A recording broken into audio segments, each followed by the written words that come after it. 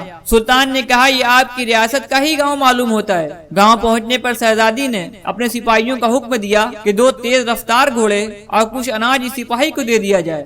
شہزادی نے سلطان سے کہا کہ آئے اجنبی، آخر تم کس مٹی کے بنے ہو؟ ساری رات تم اپنے خنجر سے اپنے زخم کریدتے رہے اور میری طرف کوئی توجہ نہ دی۔ سلطان نے کہا، شہزادی صاحبہ، میں اس لیے اپنے زخم کریدتا رہا کہ آپ کا حسن میرے ایمان کو زد نہ پہنچائے اور میری توجہ میری درد کی طرف رہے۔ شہزادی نے سلطان سے کہا، کیا تمہیں یہ موقع گنوانا چاہیے تھا؟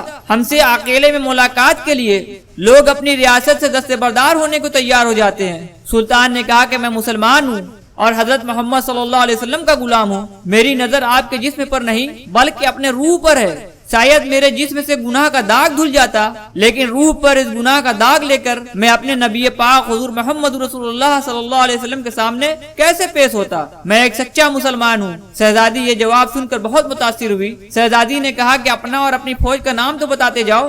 سلطان بولے، میں سلطان محمود غزنوی ہوں اور غزنوی فوج کا سپاہ سالار ہوں۔ یہ کہہ کر سلطان نے گھوڑے کو ایڑ لگا دی اور سرپٹ دوڑتے ہوئے نظروں سے اوجھل ہو گئے۔ ایسے تھے ہماری اسلامی سلطنت کے حکمراں اور بادشاہ۔